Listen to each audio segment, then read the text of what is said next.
things might get shaken up a little bit.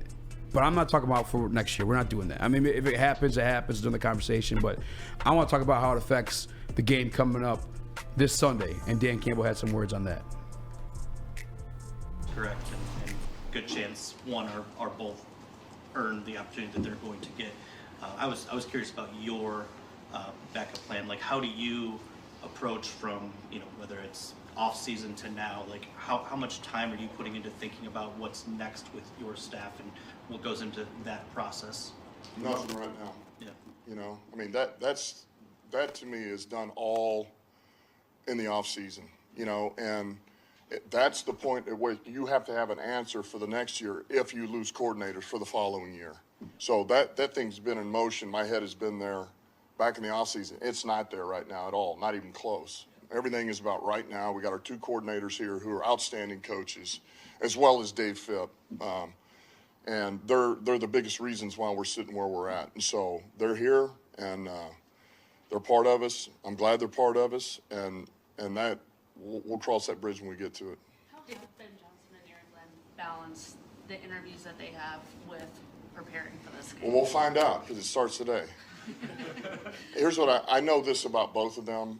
They are 100% team oriented. They're all about the team. They're all about this plan. They're all about those players in that room and the other coaches around them. And that's where it all starts for them. They both understand they have an opportunity, but it's and so they're going to take these. But they also know, hey, if anything, what you're going to get is I'm going to tell you, you're going to find out who I am, right? And here's the luxury that a lot of coaches have that do these that aren't in the playoffs. They get to dive into the roster of, hey, I want to go in. You're interviewing me, Washington. Okay, I'm going to look at your roster up and down, tell you what you do well, what you don't, what I do with it. But they can't do that. They don't have time. They don't have time. So what they need to do is, and they will, just let them know who you are, what you're about, why you feel like we had success here, the things you believe in. And either they like you or you don't. And that's just, it's a little unfair, but it's also, it's the business. And so you do that, you move on, get ready for the game, and here we go. And there was Dan Campbell speaking about, I guess, how that would affect them, how it affects, I guess, the coordinators both for their interviews and how it could possibly affect the Detroit Lions for what they got going on. Sounds like he's fairly confident and obviously their commitment to the Detroit Lions, and that's, I think, where we all want it. But how much bullshit is it that the NFL allows this to even happen in the middle of, like, a pursuit of a Super Bowl? It's just, why can't we wait until February? I don't understand why these interviews need to be conducted now. Why people are, because, like, it's just like Dan Campbell said, it's a competitive space, obviously, to become an NFL head coach. There's only 32 jobs available in the world. So you have guys that have an offseason because their team didn't make the playoffs or got kicked out in the first round who can, like Dan Campbell said, dive into the roster, give the same way as Sean McVay. He was the youngest coach in the NFL history before Todd Mayo. Shout out. Gerard Mayo, I should say. But when Sean McVay went to the Rams, he had everything mapped out. This is what I'm going to do. This is how we're going to do it. I think we do this, X and O. And he got the job. Like, oh, shit. Like, this guy has an entire game plan for us. Dan Campbell had an entire game plan for us when he came in, too, outside of the Matthew Stafford situation. Ben Johnson and Aaron Glenn aren't going to be able to have the same competitive advantage. No. And so, like, on one hand, it's not fair to them. But on two, if they did want to, like, I guess even out that competitive, or I guess being able to, like, tell someone's roster what they want to do with it, that then takes them away from prepping to make their first NFC Conference Championship since, 92, 91, whenever Barry and them did it. And then that's not fair to the organization that hasn't had a playoff win in the last, 32 years, outside of last week, of course. It's bullshit. It's also not fair to the organizations, too, that are, like, pressed to make a hire or like, maybe are scared of missing out on somebody. Because, like, maybe you don't hire a Ben Johnson because you're nervous about that, or he wasn't able to give you, like, the type of interview you wanted. The league needs to change. It makes no fucking sense for it to be this way. It really doesn't. Yeah, no, it sucks. It sucks that this is how it is, and it sucks for both parties. Like you said, it sucks for the guys interviewing, and it sucks for the teams that are having their guys interviewed. Because you don't think Ben Johnson would, if he wants one of these head coaching positions, would have a plan prepared, would have a breakdown of their roster, of the scheme that he wants to develop with these players? Obviously he would. Obviously he would have done all his homework going into these interviews, which would put him in a position that he's never been in as a head coach in the NFL, one of 32 spots in the world. So That is something that they needed time to prepare for, but they can't because their dedication, and rightfully so, is to the Detroit Lions trying to win playoff games. So they don't have time to go in their free time, the little free time they have during the playoffs, and create this scheme. So it sucks for them and it sucks for the team because this is just more distractions for guys that are trying to game plan. There is nothing that Aaron Glenn and Ben Johnson should be focused on but Tampa Bay right now. That's what they're hired. There is nothing they job. should be focused on but Tampa Bay right now. But unfortunately, and I mean, I don't blame them for it. They're fielding these interviews from other teams. And I don't think the interview process should be able to start until the Super Bowl's over. I agree. Or at least, like, if you're going to interview a guy, let his season be over. Like let that be a thing where you can't. I have this, and I don't know, man. Because I did see something where the Panthers denied somebody getting interviewed. Why? I don't fucking know. I guess Dan Campbell, Brad Holmes are such like team guys that they're not gonna like take those opportunities away from them and deny those interview requests. That would go to me. That would go against the regime. Yeah. And the foundation of But it just shouldn't be a fucking thing until that team's season is over. It's unfair. I agree 1,000%. But the devil's advocate of it is we've seen plenty of good organizations survive this. Oh, it happens to every good team so, for sure. This is something that is new to the Lions. But it's something that, they're going to have to handle. Unfortunately, the rules are the rules. But great teams manage to get through things like this, situations like this, moments like this. So I think it's something that it sucks, but you have to get used to it until the rules change. Yeah, you say, and I'm not like attacking you. I'm just like, no, that's a great teams get through it once like a guy gets hired away. But I can look at examples like the Philadelphia Eagles, an example, like a perfect example actually. Who's the name that ended up in Arizona? John something. I don't remember his name. Jonathan Gannon. Jonathan Gannon. He blamed, and maybe again it's maybe not him being accountable to like what maybe it actually is a way of being accountable because he blamed himself still. But he blamed the interview process, not allowing him to dedicate his entire like time to the Super Bowl. His players kind of threw him under the bus for the same reason. Now he got the Arizona job, but guess what the Eagles didn't do? They didn't win that Super Bowl. Like I want to go back and then so like another. I'm just going off the top of my head right here too, and feel free to chime in. But I go back to 2021 Rams. They not a single like they won the Super Bowl. Nobody was hired off of their staff to become another head coach. Because the Chiefs last year actually, nobody was hired off that staff to become a head coach. They Not a head coach, but they lost Bieniemy. They lost Bieniemy, right? But it wasn't like an interview process where they lost him. I'm saying like they still went on to become a head coach. I mean, I'm sure he interviewed for the offensive coordinator position. I don't think he interviewed during the Super Bowl run though. I'm fairly confident he did it. I mean, you can look it up and find. We can find it and be factual about it.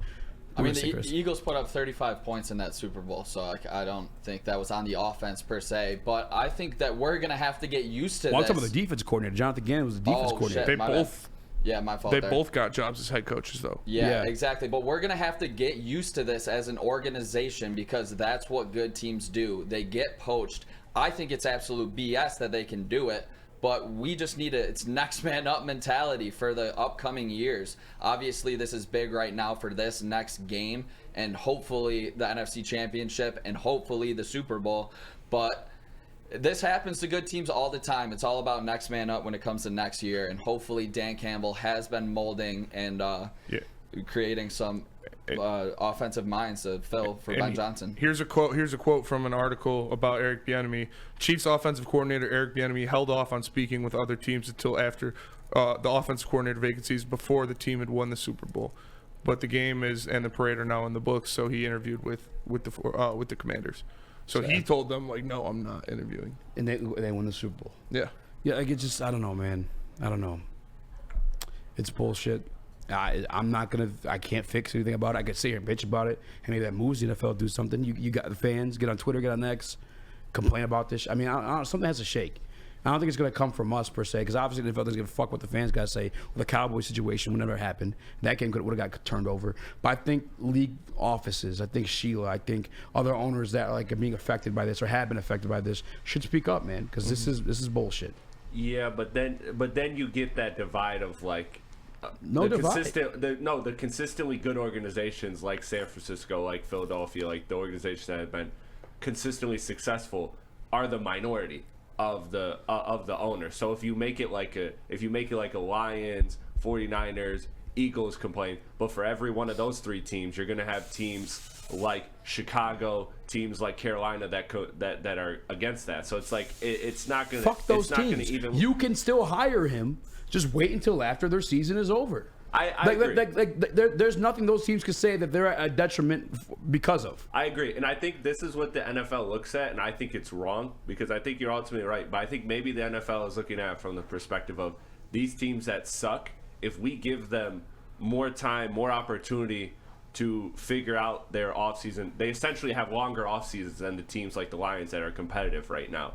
And their hope is that it kind of, the bad teams are balanced out by having the longer offseason to kind of fully flesh out their ideas more so than these, these teams that are in the Super Bowl and then, a couple weeks later got it, the draft is here, So Aaron Glenn interviewed with the Falcons and the Titans today. Yeah, I saw that. I mean, I don't know, man.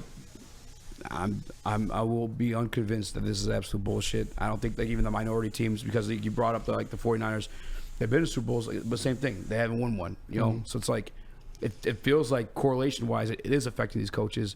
And matter of fact, you had one outright say it last year, and Jonathan Gannon. It's just it needs to be changed. I agree. I'm just saying the consistently successful organizations are far fewer than the number of organizations that constantly go through turmoil that are gonna argue against that. You see what I'm saying? Like there's only 5, 6, yeah, but their 7 arguments good are teams. shit. Like fuck your argument. Like what do you mean? You could just wait.